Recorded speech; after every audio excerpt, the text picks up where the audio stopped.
Welcome to my channel biology geek. हम लोग ecology section में मैनेज एनवायरनमेंट चैप्टर देख रहे हैं, जिसमें आज हमने देखना है वन वे एनर्जी फ्लो क्या होता है।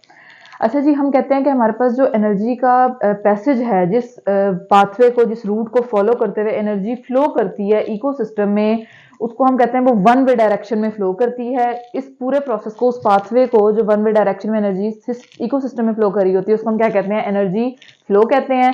ये नॉन साइक्लिक होती है और एनर्जी जो रिलीज हो रही होती है हमारे एनवायरनमेंट में, वो सेम सिस्टम में जो है, आप कह लें कि जो एनर्जी रिलीज आउट हो रही होगी वो सेम सिस्टम में रिलीज आउट नहीं हो रही होगी। और दूसरा ये कि जो ऑर्गेनिज्म इसको प्रोड्यूस कर रहा होगा वो भी इसको जो है वो सेम एनवायरनमेंट जो है रिलीज आउट नहीं कर रहा होगा। उसके बाद हम कहते हैं कि हमारे पास सेकंड लॉ ऑफ थर्मोडायनामिक्स है। फर्स्ट लॉ तो हमने पढ़ा हुआ कि एनर्जी जो है वो वन फॉर्म से अनदर फॉर्म में कन्वर्ट होती है और जो है वो डिस्ट्रॉय नहीं होती, क्रिएट नहीं होती। सेकंड लॉ क्या है? वो कहते हैं कि हमारे पास जो यूजफुल अमाउंट होती है एनर्जी की, वो क्या है? Always decreases. वो क्या हो जाती है? हमेशा डिक्रीज होती है जब एनर्जी एक फॉर्म से दूसरी फॉर्म में क्या हो रही होती है? कन्वर्ट हो रही होती है। इधर एक बहुत इंपॉर्टेंट बात कि अगर कोई लॉ है या थ्योरी है, उसको आपने अपनी वर्डिंग में कभी भी नहीं लिखना।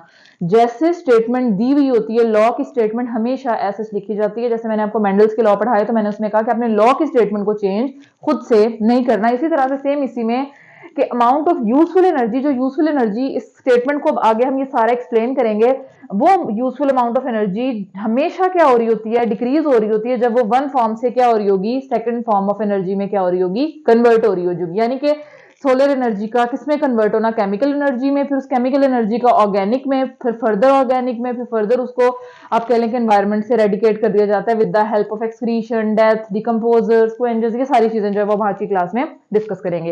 अच्छा जी, एग्जांपल्स देख लेते हैं इसकी। इसी बात को एक्सप्लेन कैसे करेंगे? वो कहते हैं कि हमारे कार में जो 70% पेट्रोल की केमिकल एनर्जी होती है वो गिवन ऑफ, यानी कि रिलीज आउट हो जाती है एज अ वेस्ट हीट हमारे इन्वायरमेंट में। बाकी 30% होती है जिससे हमारी कार जो है वो क्या कर रही होती है? मूव कर रही होती है, चल रही होती है, जो भी एक्टिविटी जो है वो परफॉर्म कर रही होती है। मतलब 70% जो मेजर पोर्शन है वो क्या हो जाता है? डिक्रीज हो जाता है। तो यही स्टेटमेंट उसने जो है वो यहाँ पे मेंशन किया है।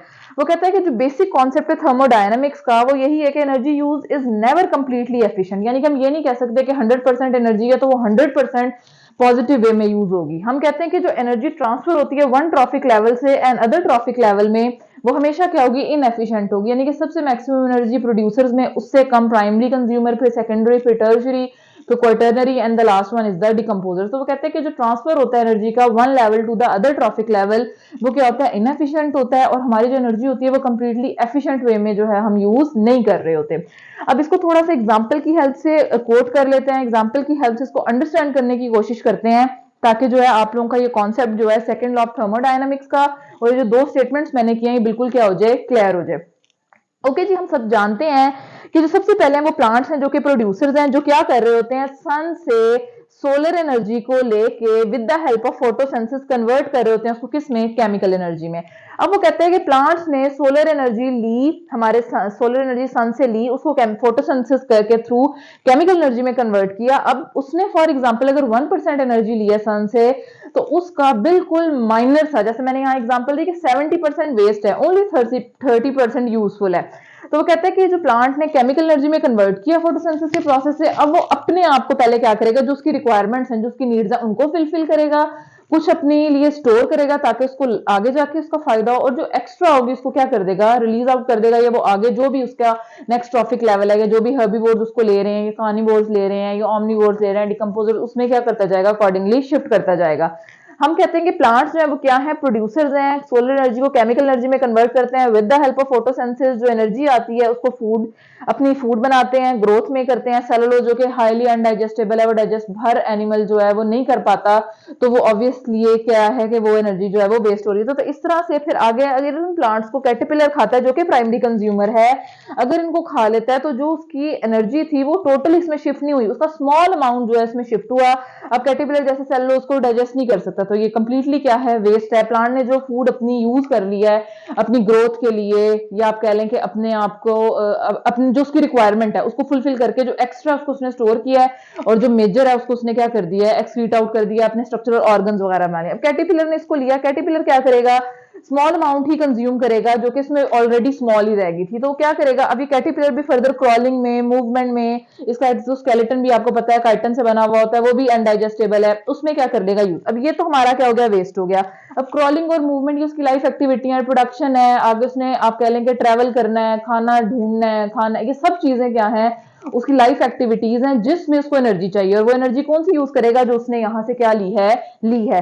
अब इस कैटरपिलर को फर्दर फिर क्या कर लेते हैं, हमारे पास बर्ड्स ले लेते हैं। अब देखें जैसे जैसे हम ट्रॉफिक लेवल को शिफ्ट कर रहे हैं, हमारे पास जो अमाउंट ऑफ एनर्जी है वो क्या होती जा रही है, कम होती जा रही है, मिनिमम होती जा रही है। किस वजह से, क्यों, क्योंकि उसको हर लेवल का ऑर्गेनिज्म अपनी नीड के अकॉर्डिंग यूज कर रहा है। फिर वो कहते हैं कि अब जो अमाउंट ऑफ एनर्जी बर्ड्स के पास आई है वो बिल्कुल ही ना होने के बराबर है, क्योंकि अब बर्ड ने जो है कुछ एनर्जी गिवन ऑफ भी करनी होती है बॉडी हीट के तौर पे। उसके अलावा बर्ड जो है वो फ्लाई भी कर रहा है, उसका बोनो स्केलेटन जो कि यूजलेस है वो यूज नहीं हो रहा है as a source of food, या किसी के भी काम नहीं आ रहा। आप कह लें कि मेजरली हम फूड की बात कर रहे हैं तो उसमें, उसके बाद हम कहते हैं बीक और बोन वगैरह ये भी अनडाइजेस्टेबल है, इसी तरह से इनकी बोन्स और स्केलेटन वगैरह अनडाइजेस्टेबल है। तो ये क्या है, हमारे पास फिर लाइफ एक्टिविटीज है, इन्होंने भी माइग्रेशन होती हैं और इस तरह की सारी एक्टिविटीज करनी होती है, तो उसमें क्या हो रही होती है, एनर्जी लग रही होती है। फिर इस बर्ड को, स्मॉल बर्ड है कोई भी, इसको अगर कोई हॉक लेता है तो उसको भी जो एनर्जी अवेलेबल होगी वो आप ये समझें कि उसको अनअवेलेबल होगी, यानी कि एनर्जी की इतनी मिनिमम अमाउंट अवेलेबल होगी कि वो जो है मोस्टली उसकी गिवन ऑफ हो जाएगी। आप कह लें कि उसकी भी कुछ अनडाइजेस्टेबल आप कह लें कि पोर्शन होगा, बाकी वो अपनी लाइफ एक्टिविटीज में जो है वो यूटिलाइज कर लेगा। फिर वो कहता है कि ये जो जितना भी लेवल है, इस सब का जो लास्ट एंड लेवल है वो क्या है, या तो डेथ हो जाएगी या फिर क्या होगा, एक्सक्रीटेड मटेरियल, यानी कि जो एक्सक्रीशन कर रहे हैं वो एनवायरनमेंट में रिलीज आउट हो रहा है। और थर्ड पे आ जाता है डिकम्पोजर्स के, डिकम्पोजर जो है वो इनको क्या करेंगे, डिकम्पोज करेंगे। तो वो कहते हैं कि मेजरली जो एनर्जी होती है वो डेड ऑर्गेनिज्म में, एक्सक्रीटेड मटेरियल में होती है। ये क्या करते हैं, कुछ एनर्जी को यूज कर लेते हैं डेड और एक्सक्रीटेड से डिकम्पोजर्स, ताकि वो डिकम्पोज करें, और कुछ मतलब अपनी जितनी रिक्वायरमेंट अपनी फुलफिल करते हैं, जो एक्स्ट्रा होती है उसको क्या कर देते हैं, गिवन ऑफ कर देते हैं। तो हम कहते हैं कि जो all the energy enter abiotic ecosystem lost as heat energy, यानी कि जितनी भी एबायोटिक में क्या है कि नॉन लिविंग में जो एंटर होती है वो सारी क्या हो जाती है, एज अ हीट एनर्जी के तौर पे रिलीज आउट हो जाती है। फिर यहाँ से मैंने आपको थोड़ा सा ये एक्सप्लेन करना है कि प्रोड्यूसर्स, हर्बीवोर्स, कार्निवोर, फिर यानी कि ये जैसे जैसे ट्रॉपिक लेवल शिफ्ट होता जाता है वैसे वैसे अमाउंट ऑफ एनर्जी क्या होती जाती है, डिक्रीज होती जाती है, कम होती जाती है। और जो फॉर्म ऑफ एनर्जी है वो भी क्या होती जाएगी, चेंज होती जाएगी। यहाँ पे सबसे पहले सन था जिसकी सोलर एनर्जी थी, फिर ये केमिकल एनर्जी हुई, फिर ये केमिकल एनर्जी फिर फर्दर आगे केमिकल ही है, लेकिन ये ऑर्गेनिक आप कह लें कि हम इसको इन लेवल्स में ऑर्गेनिक एनर्जी कह रहे होते हैं। क्यों, क्योंकि इसने हमारी लाइफ एक्टिविटीज को क्या करना होता है, परफॉर्म करना होता है। तो हम कहते हैं कि सोलर एनर्जी केमिकल एनर्जी से ऑर्गेनिक एनर्जी में कन्वर्ट हुई, उसके बाद ये लाइफ एक्टिविटी में, और उसके बाद एक्सक्रीशन, डेथ और डिकम्पोजर जो है इसको यूज करके गिवन ऑफ कर देंगे। ये था हमारा आज का टॉपिक। कोई क्वेश्चन वगैरह हो तो कमेंट सेक्शन में लाजमी पूछेगा। Thank you.